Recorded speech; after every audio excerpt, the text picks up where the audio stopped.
नमस्कार बाळांनो, इंजिनिअरिंगच्या ऍडमिशन प्रोसेस शेवटच्या टप्प्यावर आली. कॅप राऊंड 4 सुरू होतोय आता. आज वॅकन्सी आले, किती कॉलेजच्या सीट मोकळ्या आहेत, किती जणांनी काय ऍडमिशनच घेतलेलं नाही आहे किंवा कोणत्या ब्रांचला किती जागा आहेत ह्याची पीडीएफ मी ऑलरेडी टेलिग्राम चॅनलला टाकलेली आहे. टेलिग्राम चॅनल, व्हॉट्सअप चॅनलची लिंक डिस्क्रिप्शन बॉक्समध्ये आहे, बघा खाली जॉईन करून घ्या. ठीक आहे, मग त्यामध्ये तुम्ही तो डेटा बघालच. प्रश्न काय पडलाय, आम्हाला सीएसच पाहिजे होतं सर. केलं तर मी लग्न सीएस बरोबरच करणार आहे, नाहीतर मी करणार नाही, आयुष्यभर बिन लग्नाचा राहणार, अशी इच्छा बऱ्याच जणांची. मग मला सीएस मिळालं नाही, सीएसच्या कुठल्या दुसऱ्या ब्रँचेस पण मिळणं झाल्यात, मग मी मेकॅनिकलला जाऊ का, सिव्हिल घेऊ का, इलेक्ट्रिकल करू का, हे सगळं आहे. पण त्यांचा जीव अडकल्यासारखा कशात आहे, कम्प्युटर सायन्सचीच कंपनी पाहिजे, म्हणजे ब्रँच पाहिजे. आता ती ब्रँच का पाहिजे, कारण त्यांना कम्प्युटरची प्लेसमेंट पाहिजे, म्हणजे कम्प्युटर कंपन्यांमध्ये जॉब घ्यायचा आहे. ऑब्व्हियसली त्यांना ते आवडतंय किंवा पॅकेजेस चांगली मिळतात किंवा पगार नंतर खूप चांगला वाढेल किंवा त्यांना कम्प्युटर बरोबरच राहायचं आयुष्यभर, अशा काही गोष्टी आहेत. तर आता ज्यांना मिळत नाही किंवा ज्यांना मिळाले पण कॉलेज बकवास मिळाले, अशा बऱ्याच गोष्टी आहेत. तर त्या गोष्टी आपण या व्हिडिओमध्ये क्लिअर करू. ठीक आहे, पहिला पॉइंट आपला की ब्रँच तर आपली कम्प्युटर सायन्स. आपण म्हणतोय मला कम्प्युटर मध्ये जायचंय काही झालं तरी. मग त्यामध्ये ज्यांना ज्यांना कम्प्युटर सायन्स चांगलं कॉलेज मिळाले, ठीक आहे, ती कॅरी केली. पण ज्यांना कम्प्युटर सायन्स हलक्या कॉलेजमध्ये, बकवास कॉलेजमध्ये मिळाले किंवा मिळालंच नाही, त्यांच्यासाठी प्रश्न काय आहे की सर मी तिथं कंटिन्यू करू का. आणि ज्यांना मिळाला नाही त्यांना प्रश्न आहे की सर मला कसं मिळेल. ज्यांना चांगलं कॉलेज मिळालंय, ब्रँच सीएस आहे, ते पुढे गेले. ज्यांना मिळत नाही तर त्यांच्यासाठी ऑप्शन मी म्हणतो एआय एमएल, डेटा सायन्स, हे मशीन लर्निंग वगैरे, किंवा कम्प्युटरची दुसरी ब्रँच. आता तुम्ही बघितला अराउंड 25 to 30 ब्रँचेस झालेत बघा कम्प्युटरच्या. मग नाव मागं पुढे काय पण दिलंय, मग कम्प्युटर आणि रोबोटिक्स, एआय आणि एमएल आणि डेटा सायन्स, असं सगळं बघितलं तुम्ही. ऑप्शन फॉर्म भरते वेळी पाहिलं की किती प्रकारच्या कम्प्युटरच्या ब्रँचेस झालेत. ज्यावेळी कंपनी येणार आहे प्लेसमेंटसाठी, आपलं शेवटचं टार्गेट काय, प्लेसमेंट झालं पाहिजे. क्लिअर. मग ती कंपनी येणार, ती कंपनी अशी म्हणते का हो फक्त मला कम्प्युटर सायन्सचेच विद्यार्थी द्या. तुम्ही आता ज्या कॉलेजांमध्ये जाणार आहे किंवा तिथल्या काही विद्यार्थ्यांना कॉन्टॅक्ट करा लास्ट इयरच्या किंवा पास आउट झालेल्या, की एखादी कम्प्युटरची कंपनी आली, त्यांनी काय सांगितलं का फक्त कम्प्युटरची मुलं बसू देत, ह्या ब्रँचेसची मुलं नकोत, असं नाही. हा, आता काही ठिकाणी काय झालं, ह्या ब्रँचेस नवीन आहेत, कोविड नंतर सुरू झालेत. काही खूप कमी ठिकाणी कोविडच्या माग सुरू झाले असतील, पण मॅक्सिमम बाळांनो ह्या ब्रँचेस कोविड नंतर सुरू झालेत. मग आता ह्या ब्रँचेस मध्ये खूप जुना डेटा तर काही नाही आहे, आणि ह्या ब्रँचेसच्या मुलांना ज्या कंपन्या घेतात त्या सॉफ्टवेअर कंपन्याच आहेत. असं नाही आहे की आम्हाला फक्त एआय ची मुलं द्या, डेटा सायन्सची मुलं द्या, कारण ह्या सगळ्या कंपन्या सॉफ्टवेअरच्या आहेत आणि जॉब त्यांना ह्या कम्प्युटर सायन्स आणि ह्या सगळ्या ब्रँचेसच्या मुलांना अलाउ केलं जातं. क्लिअर. फक्त आम्हाला डेटा सायन्सचीच मुलं पाहिजेत असं म्हणणाऱ्या कंपन्या बाळांनो कुठे येतात, आयआयटीज, एनआयटीज मध्ये. हे तुम्ही चेक करा. आणि सगळ्या आयआयटी एनआयटी मध्ये पण येत नाहीये पर्टिक्युलर ब्रँचेस. आता तुम्हाला सांगतो, एखादी बीएससी ची ब्रँच आहे काय, जाम थ्रू तुम्ही जाताय ना मॅथमॅटिक्स मध्ये, मग तिथं तुम्ही जर आयआयटी मुंबईमध्ये ह्या मॅथमॅटिक्स मधून वगैरे गेला तर तिथं फक्त डेटा सायन्सचा स्टडी करणाऱ्या कंपन्या येतात. मग तिथं काय करतात, डेटा सायन्सची मुलं जी काय आहेत किंवा एमएससी मी सांगतोय मॅथमॅटिक्स मध्ये करणारी, तिथली मुलं जातात. एमएससी इन मॅथमॅटिक्स सांगतोय सगळ्यात बेस्ट ब्रँच असते. तुम्हाला त्याच्याबद्दल डेटा नंतर देतो की मॅथमॅटिक्सचा फायदा आहे. बऱ्याच विद्यार्थ्यांना असं वाटतं की आम्ही कम्प्युटर बरोबर मॅथमॅटिक्स करणं गरजेचं आहे का. कम्प्युटर सायन्स बरोबर जर मॅथमॅटिक्स केला ना, तुम्हाला जगामध्ये मागणी आहे. मी भारतात नाही सांगत, अख्ख्या जगामध्ये मागणी आहे. हा फक्त एक रेप्युटेड ती कॉलेजेस पाहिजेत, कारण तशा पद्धतीचं शिक्षण किंवा नॉलेज आलं पाहिजे ना. ओके, म्हणजे एखादी कंपनी आली प्लेसमेंटसाठी तर तुम्हा सगळ्यांना अलाउ करते, तुम्ही सगळे बसा. तुम्ही म्हणणार अहो सगळं ठीक आहे, हे पण मिळालं नाही आणि हे पण मिळत नाहीये, काय आता ऑप्शनच करायला. काय मुलं म्हणतात ड्रॉप घेऊ का. मी ड्रॉप घेण्याचे घ्यावा की नाही घ्यावा ना, याच्यासाठी ऑलरेडी एक व्हिडिओ बनवलाय. ड्रॉप घेणं कितपत योग्य आहे. तुम्ही 2 वर्ष अभ्यास जर समजा तुमच्याकडून झाला नव्हता तर आता उरलेल्या 7-8 महिन्यात होणार का, अशा अनेक प्रश्न आहेत. काही मुलं करतात, बऱ्याच मुलांचं होत नाही ड्रॉप घेतल्यानंतर. एखादा विद्यार्थी फक्त पाहून तुम्ही म्हणताय त्याने ड्रॉप घेतल्यानंतर त्याने चांगला स्कोर केला, पण त्याच्या मागे अनेक विद्यार्थी आहेत की त्यांचं झालं नव्हतं. मग असं बघू नका ना, फक्त सक्सेस झालेल्यांच्या स्टोरीज किंवा व्हिडिओ किंवा तुम्हाला कुठंतरी पाहायला मिळतं. न झालेल्यांचं कुठं पाहायला मिळतं का, नाही.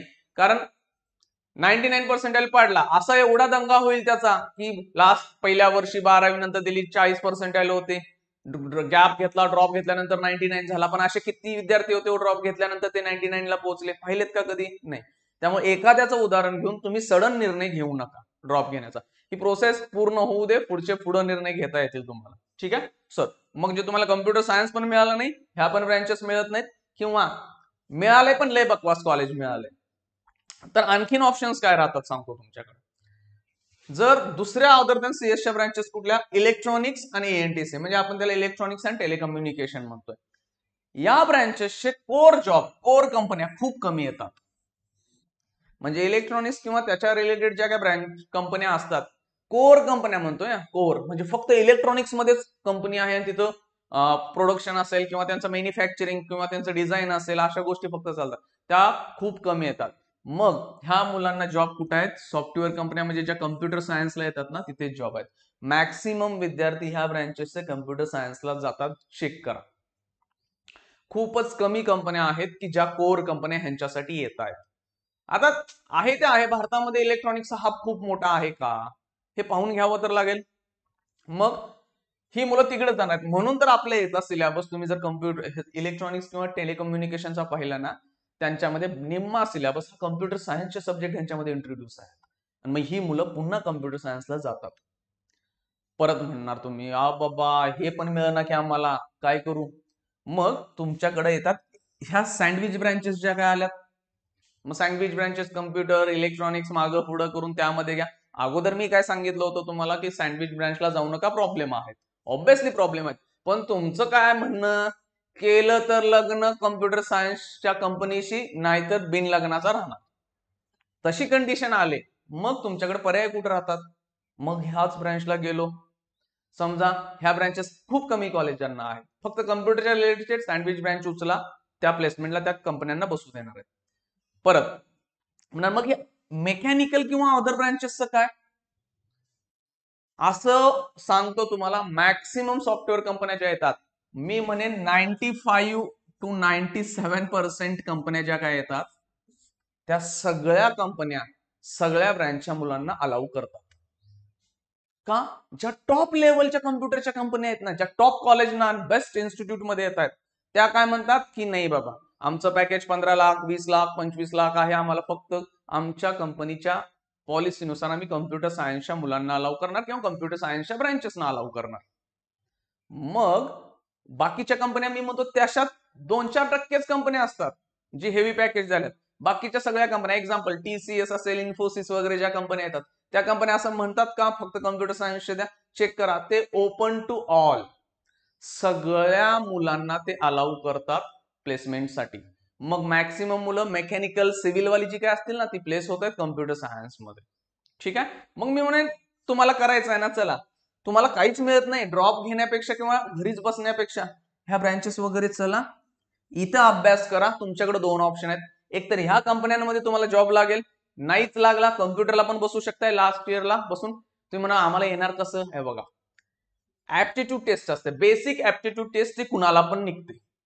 कंपनीमध्ये प्लेसमेंट झालं, ट्रेनिंग 6 महिने असेल, कॉलेज संपल्यानंतर 3-4 महिने मिळतील, 2-3 महिने मिळतील, परत तुम्हाला काय असेल, ट्रेनिंग असेल, त्या पिरियडमध्ये तुम्ही शिकू शकता किंवा लास्ट इयरला गेल्यानंतर कोडिंगचे कोर्सेस करू शकताय. दुसरा आणखीन एक ऑप्शन राहील तुमच्याकडं की इथं प्लेसमेंट नाही होत, तुम्ही कम्प्युटर सायन्सला शिफ्ट व्हायचं की नाही घ्यायचा, हा 3rd इयरच्या आसपास तुम्ही निर्णय घेऊ शकताय. इथं तुमचं मन जमलं तर पुढं चला, नाही जमलं तर बाबा ब्रँच बदलू का, हा एक डाऊट येतो. ब्रँच बदलण्यासाठी व्हिडिओ बदलतो की 2nd इयरला ब्रँच बदलता येते, बदलता येते. तुम्ही 1st इयरला सिलेबस त्या कॉलेजचा सेम असतो, 2nd इयरला तुम्ही ब्रँच बदलू शकता, पण तो आता नाही, आपण ते नंतर पाहूया की काय करता येतं. ठीक आहे. मग बेस्ट ऑप्शन काय आहे आपल्याकडे, की तुम्हाला कम्प्युटरच्या कंपन्यांना ब्रँचेस नाही मिळाल्या, ह्या ब्रँचेस मध्ये चला, प्लेसमेंट इथंच आहे, खाली आला, मग ह्या ब्रँचना जाते वेळी विचार करा की तुमच्याकडे ऑप्शन राहील की घरी बसून ड्रॉप घेण्यापेक्षा किंवा तुम्हाला परत अभ्यास सीईटीचा वगैरे करायला त्रास देण्यापेक्षा तुम्ही ह्या गोष्टी कंटिन्यू करा, सीएसच्या ब्रँचेस मध्ये चला. ठीक आहे, विचार करा आणि निर्णय घ्या. थँक्यू.